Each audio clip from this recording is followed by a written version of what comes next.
of Andes. He's in charge of product definition, development, and technical marketing.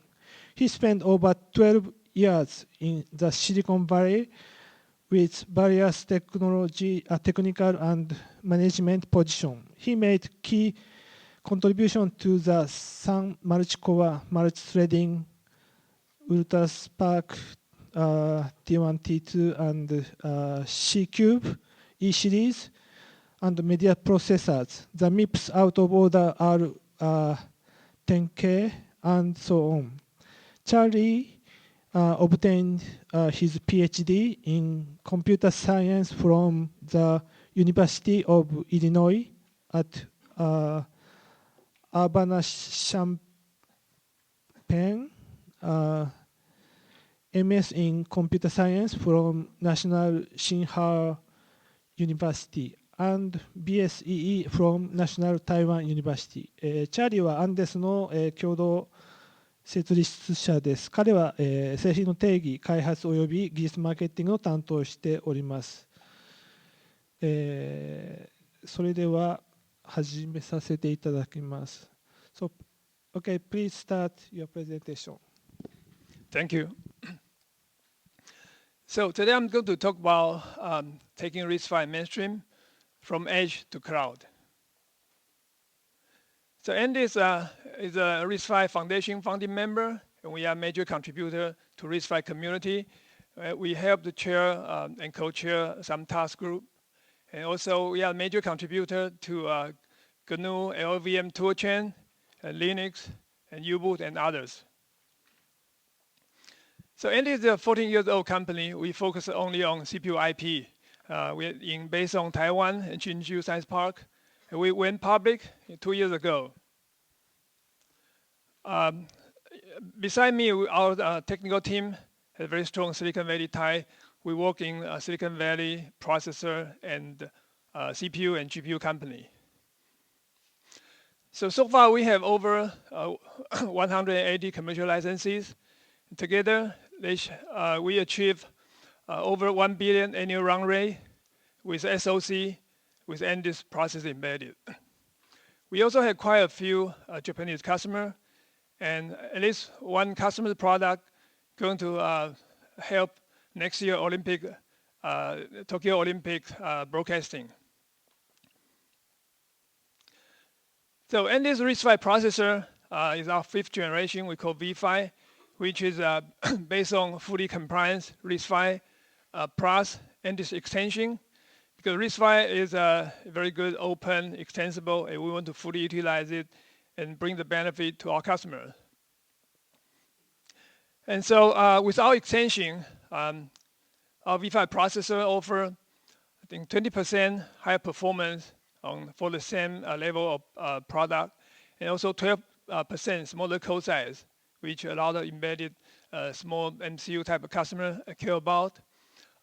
We also offer rich hardware feature for embedded system, like full cache management, stack protection, and power management, and also misaligned load store, so that you can directly port in your x86 or ARM software directly to RISC-V and running well.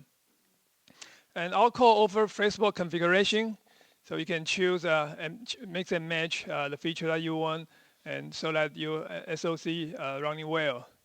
And also we offer powerful tool for customer to do the extension, because today domain-specific architecture is the key for a lot of accelerator.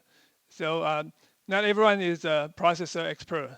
So having this kind of tool can help customer do the acceleration to accelerate their algorithm computation, and without needing a CPU expert. So where's our V5 processor being adapted? Basically everywhere, from edge to cloud. And for example, for surveillance camera, and also Bluetooth Wi-Fi based IoT edge devices, to consumer devices like fingerprint controller or true wireless earbuds, and to enterprise level storage and also data center AI accelerator.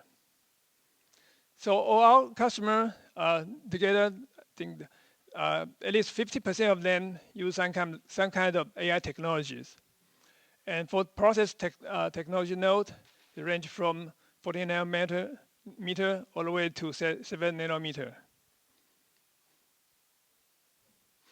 The other way to look at our V5 process adoption is to look at the number of core in SoC. So we have quite a few customers using multi-core, small scale, 2 to 8 processor, cache coherency or no cache coherency. And we have customers using more than 30 cores. And we have customers using more than 100 cores. And we have customers using more than 1,000 cores. So, and as you can see, the big one is most likely in the cloud, and small one probably in the edge, but still quite extensive to using the core to do acceleration. So, so why do we choose this core? So let's look at the V5 process lineup.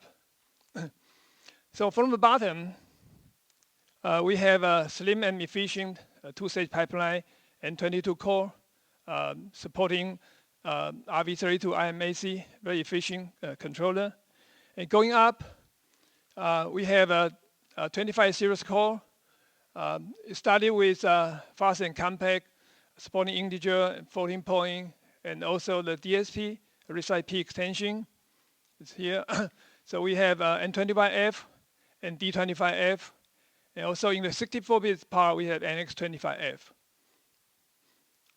And going up, we're adding Linux to it, both A25 and X25.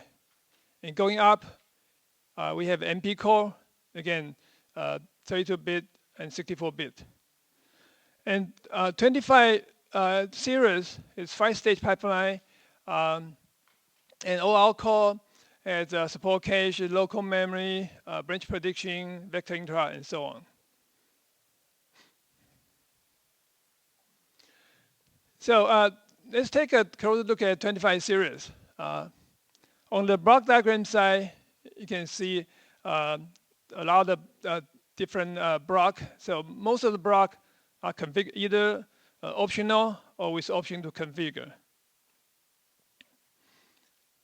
If you look at this comparison table from the baseline core with 32 KB instruction and data caches and 256 entry branch partition table, and to adding the 14-point single precision and double precision, and adding Linux support, and then adding DSP SIMD extension, P extension support, and all of them can run to 1.2 gigahertz or 1.1 with the DSP.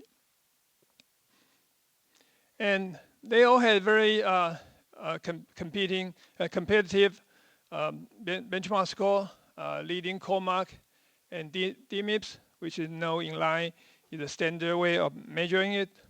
And also for the 14-point part, single precision and double precision, Westone is also quite good. And this data is at 28 nanometer standard VT and nitrate. Going forward to look at the DSP and P extension, and this is driving the P extension adoption in the RISC-V task group, and we are the first one to implement P extension in our core, and our customer already using it. Sorry.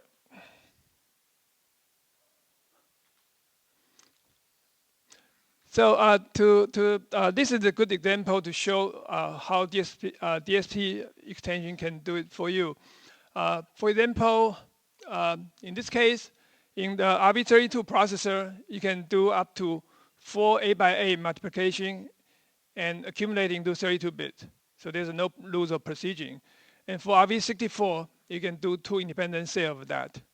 So there's many operations there done in 1 cycle or 2 cycles. So now let's look at the speed up. So for 32-bit V5 core, you can get 2x speed up for MP3. This is pretty much just compile the Helix MP3 source code and go to 3.5x speed up for AMR wideband codec, which one of our customers using it, and to a 5.2x speed up for keyword spotting. This is based on TensorFlow model with some porting optimization mapping to our neural net library. So this is for application. And we also implemented over 200 DSP library, which you can go up to 5.2 speed up maximum, and on average it's 1.8x speed up. So those libraries are very general. You can find it from TI or DSP library. Similar function like sine, cosine, exponential, metric multiplication, filter, transformation, and so on. What about for a 64-bit V5 core? Because the data path is widened, so you get better speed up, and we're using the image video benchmark to do the show up. So for image classification, we can get 11x speed up, and for face detection, algorithm using PNet is 7.6x speed up. And similarly for DSP library, you can go up to 11x speed up, and also 2.5x speed up on average. So if you are interested in this kind of DSP computation, which we call efficient SIMD, which is using the processor, the general purpose register, and using a computation based on that. So you don't need a separate vector register and so on. So this is for efficient computation.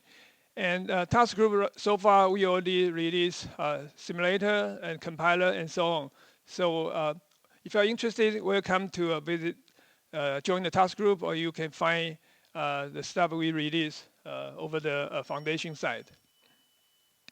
And don't confuse this with vector. We also think vector is very important, but that is to use extra resource to get much more speed up. But before vector is kind of more stabilized, we have different things. So because this day a lot of data intensive computation is very important, so we want to help to accelerate that. A generic way is you have DMA computation and work with computation engine, and DMA is to move the data to the buffer close to your compute engine. So either using single buffer or double buffer. So and this custom extension is our infrastructure, a framework, a tool to help to support compute acceleration. So our customer are using AC infrastructure to do the computation. For example, you can do a dot product of 2 64 by 8 bits vector.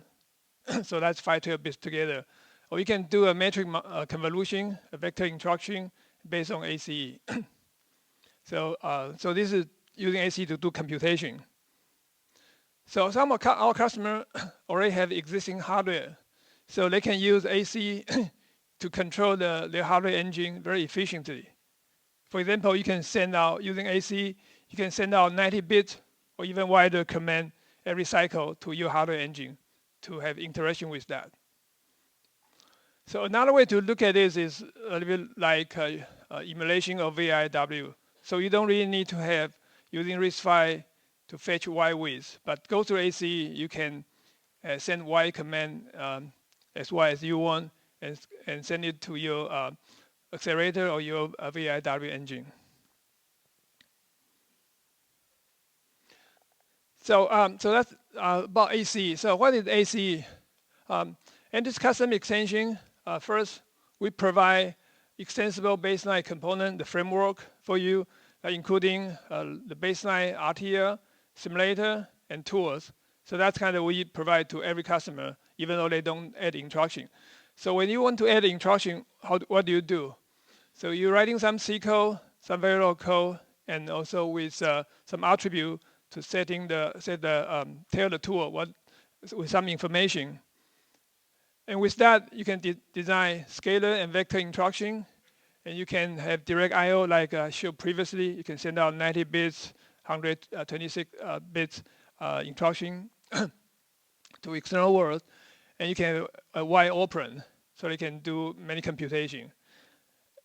So with the tool that we provide, Copilot, it will generate all the extended component that needed to serve your instruction. Extended RTL, extended simulator component, and extended tool. So those together with the baseline component that we provide become a new CPU and its tool and environment that only you have it. So you can run this on your desktop. You don't need to log into cloud somewhere and run it over there to leave some information you may not need. You may not want other people to see it.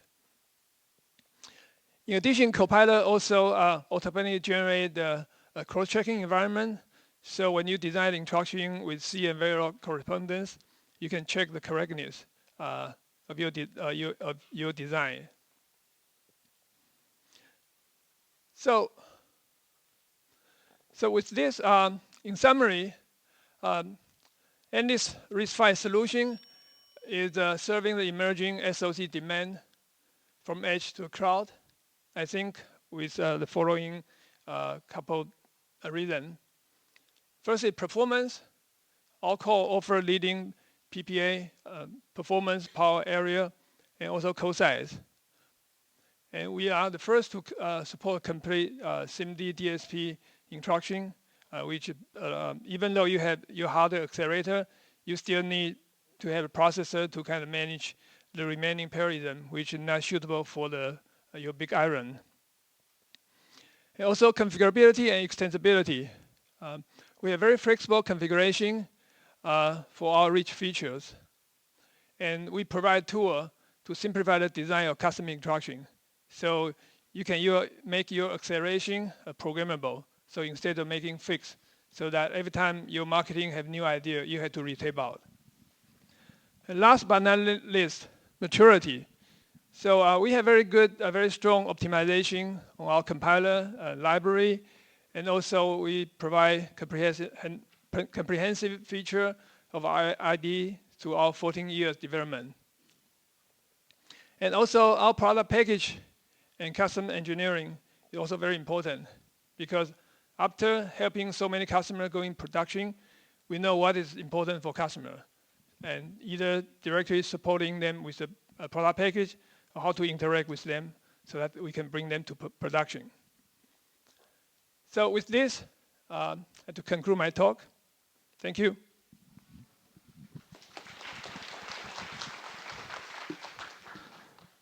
Dr. Charlie, thank you for your wonderful presentation, very interesting talk.